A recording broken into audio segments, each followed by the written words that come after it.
It's been quite some time since Dying Light the Beast's original September 2025 release date, and many of us have already spent plenty of time in the game's fantastic open world. While developer Techland has provided plenty of post-launch support with a number of free updates, there hasn't really been much of a reason to return to the game, that is until now.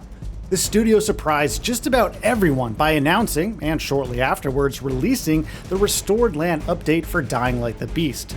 And rather than just being another patch that brings in maybe one or two new quests, the update has a lot more to offer.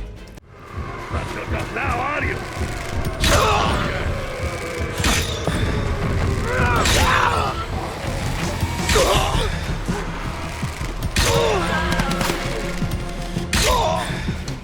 Headlining the update is the eponymous Restored Land mode, which is meant to be a new way to experience Dying Light the Beast all over again.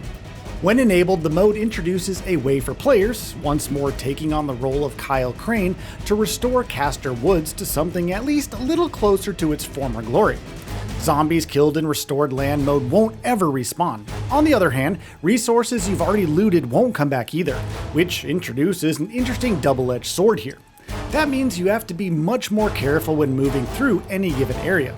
Sure, you can eventually clear out a place well enough so that zombies can't ever come back, but at the same time, you also end up losing the easiest way in the game to get your hands on basic resources, like crafting materials and the zombies themselves.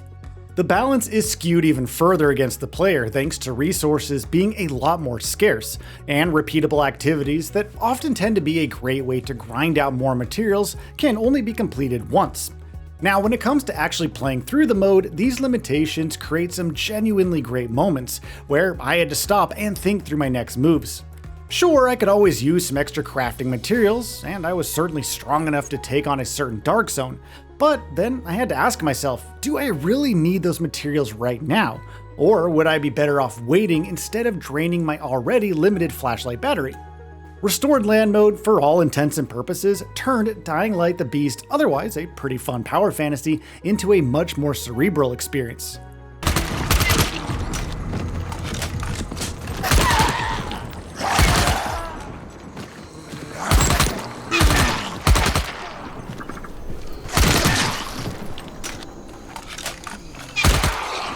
While the update also added more ways to ramp up the difficulty, such as a one life mode that results in permadeath, I chose not to use them since I was already having a hard enough time trying to survive as it is.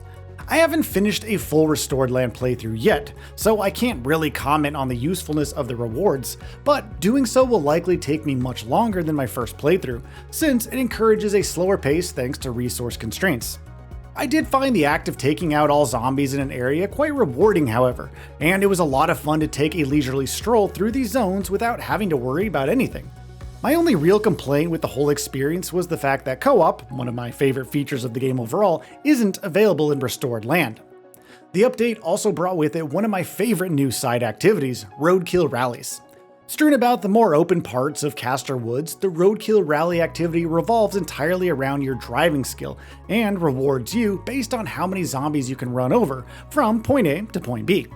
While simple in concept and execution to be sure, Roadkill rallies becomes a fun way to compete with friends on a leaderboard. And as an added cherry on top of it all, you don't have to be playing in Restored Land mode, which also means you can take on Roadkill rallies in co-op, which is great. Aside from Restored Land mode itself, the update's meatiest additions are a host of new event-based side quests. Rather than seeking them out on the map and making your way to them, however, these new quests tend to pop up depending on the area you're passing through and what route you're taking. These new quests largely revolve around telling small stories about what might have happened to nearby survivors. The studio has noted that these quests were added in an attempt to make the journey between main quest moments more engaging, and I think these new quests achieve that quite well here.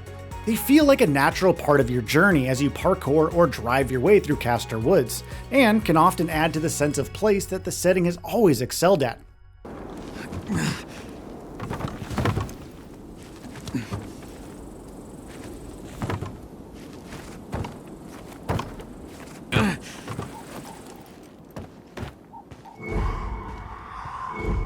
Hey, do you copy?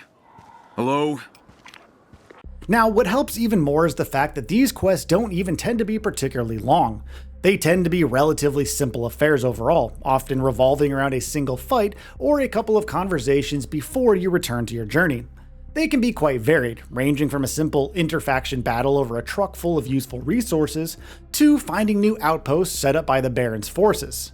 These aren't really meant to tell any deep and emotional stories on their own, rather they act more like quick encounters that help flesh out the overall world of Castor Woods, and their relatively dynamic nature also has the added benefit of making the open world game feel more alive.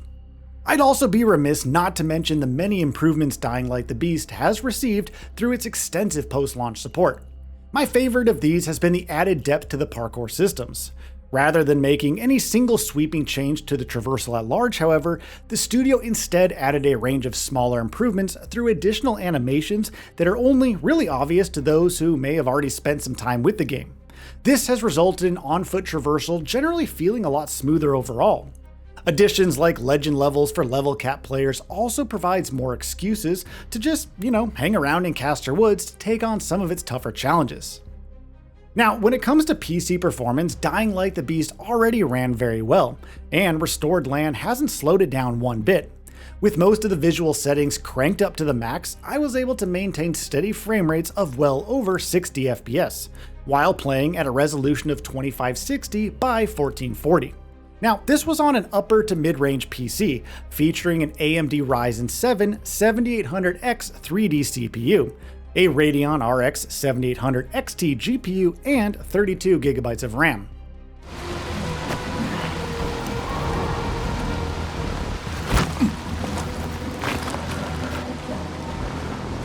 Plug it in over there.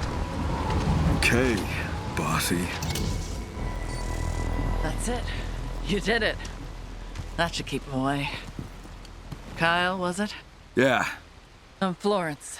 You're not from around here, are you, Florence? So, generally speaking, Techland did some fantastic work with Restored Land, breathing new life into the already fantastic Dying Light the Beast.